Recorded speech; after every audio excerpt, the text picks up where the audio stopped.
Assalamualaikum warahmatullahi wabarakatuh. Bismillah, alhamdulillah, wassalatu wassalamu ala Muhammad Rasulillah wa ala alihi washabihi wa man tabi'a sunnatahu wa jama'ata min yaumina haja li yaumiddin.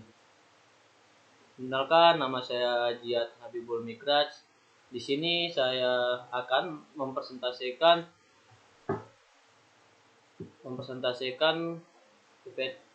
PPT kelompok 1 bahasa Indonesia yang berjudul Komunikasi Lisan dan Tulisan.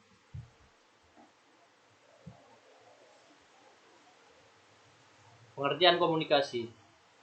Berdasarkan Kamus Besar Bahasa Indonesia (KBBI), komunikasi adalah pengiriman dan penerimaan pesan atau berita antara dua orang atau lebih sehingga pesan yang dimaksud dapat dipahami. Pengertian komunikasi dapat dilihat dari etimologi bahasa dan terminologi atau istilah.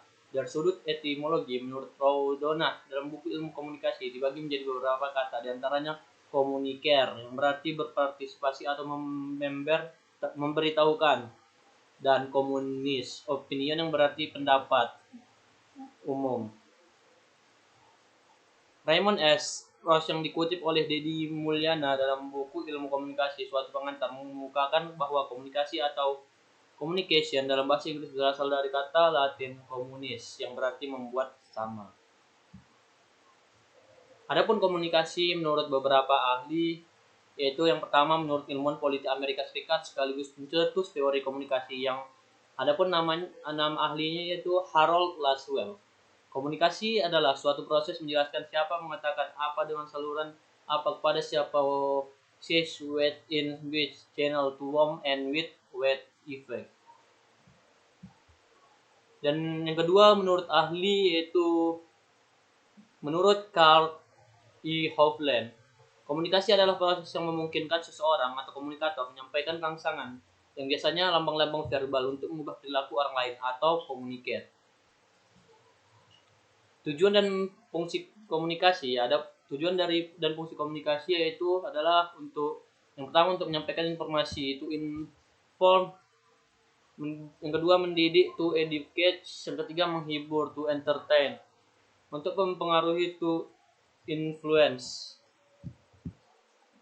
Adapun unsur komunikasi yang pertama yaitu communicator, yang kedua pesan, yang ketiga sebagai media, yang keempat sebagai penerima, dan yang kelima sebagai efek.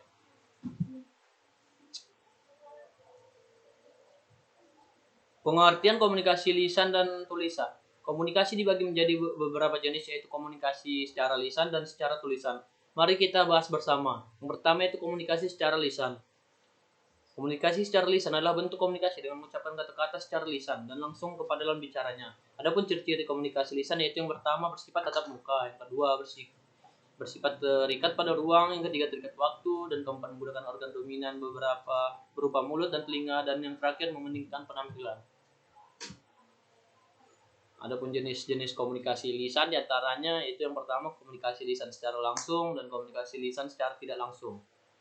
Kelebihan dan kekurangan komunikasi lisan yang itu adalah kelebihannya menimbulkan timbal balik secara langsung tanpa perlu menunggu respon dari komunikan, dapat memberikan penjelasan yang lebih rinci dan jelas dan menimbulkan partisipasi atau tanggapan langsung dari komunikan.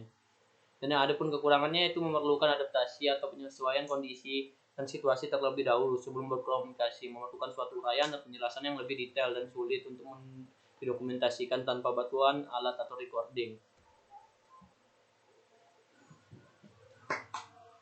Kedua itu komunikasi tulisan. Komunikasi tertulis ialah komunikasi yang dilakukan melalui sebuah tulisan yang dilakukan dalam kemudian surat menyurat, yang melalui pos, telegram, telegraf, fax, email, dan sebagainya.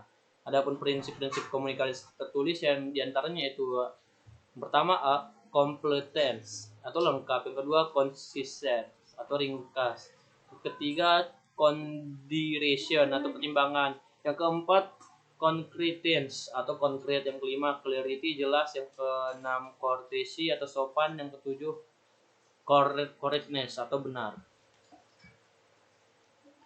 Terdapat beberapa persyaratan penulisan komunikasi tertulis, yakni yang pertama ditulis dalam format atau bentuk yang menarik, yang kedua memilih maksud dan tujuan, yang ketiga menggunakan bahasa yang mudah dimengerti, yang keempat menggunakan bahasa yang baik dan benar, yang kelima bahasa disesuaikan dengan kemampuan pemahaman dari pihak pembaca, dan yang keenam mencerminkan pengertian terhadap masalah-masalah yang dihadapi oleh yang dihadapi atau yang ketujuh. Yang ketujuh, hindari penggunaan kata-kata atau kalimat yang membingungkan pembaca seperti kata-kata tipe dan lain-lain. Dan yang terakhir, menunjukkan budi bahasa dan kewajiban penulis. Adapun kelebihan dan kekurangan komunikasi tertulis diantaranya itu kelebihannya sebagai dokumentasi, yang kedua mengatasi hambatan pada komunikasi lisan, yang ketiga terstruktur dan terencana, dan yang keempat membuat informasi dengan kompleks dan detail, yang kelima dapat disebarkan secara luas. Dan kekurangannya ada pula, itu yang pertama keterbatasan kata, kedua dapat menjadi ambigu atau rancu, ketiga bersifat formal, yang keempat perlu pemahaman bagi penerima, dan kelima tidak dapat bertemu langsung.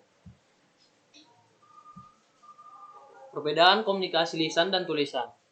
Perbedaan utamanya adalah komunikasi lisan terjadi dari mulut ke mulut, sedangkan komunikasi tulisan terjadi melihat tulisan, pesan, surat, dan gambar. Yang kedua, dalam keabadian, komunikasi lisan dapat diubah atau dalam penerapannya adalah komunikasi lisan sebagian besar digunakan untuk konfrontasi langsung, sedangkan komunikasi tulisan biasanya digunakan dalam konfrontasi secara tidak langsung. 4. Yaitu masa waktu. Komunikasi lisan cenderung dilupakan dengan mudah dan cepat, sedangkan komunikasi tulisan selalu direkam sehingga bertahan lama dan jangka waktu yang lama dan tersimpan. Yang kelima, umpan balik. Komunikasi lisan menarik umpan balik instan dari pendengar, sedangkan komunikasi tulisan biasanya tidak menerima umpan balik langsung kecuali jika itu internet atau elektronik. Dan yang keenam, ekspresi. Komunikasi lisan biasanya menggunakan baryton atau nada suara, perubahan volume untuk menyampaikan ekspresi tertentu kepada pendengar, sedangkan komunikasi tulisan menggunakan kata-kata tertentu, tanda baca, dan lain sebagainya untuk memudahkan pembaca. Ketujuh, tata bahasa. Komunikasi lisan biasanya tata bahasa tidak perlu diperhatikan, sedangkan dalam komunikasi tulisan harus dimudahkan tata bahasa yang baik dan benar agar efektif. Sekianlah dari presentasi saya, lebih dan kurang saya mohon maaf. Wallahul muwaffiq ila aqwamit thoriq. Assalamualaikum warahmatullahi wabarakatuh.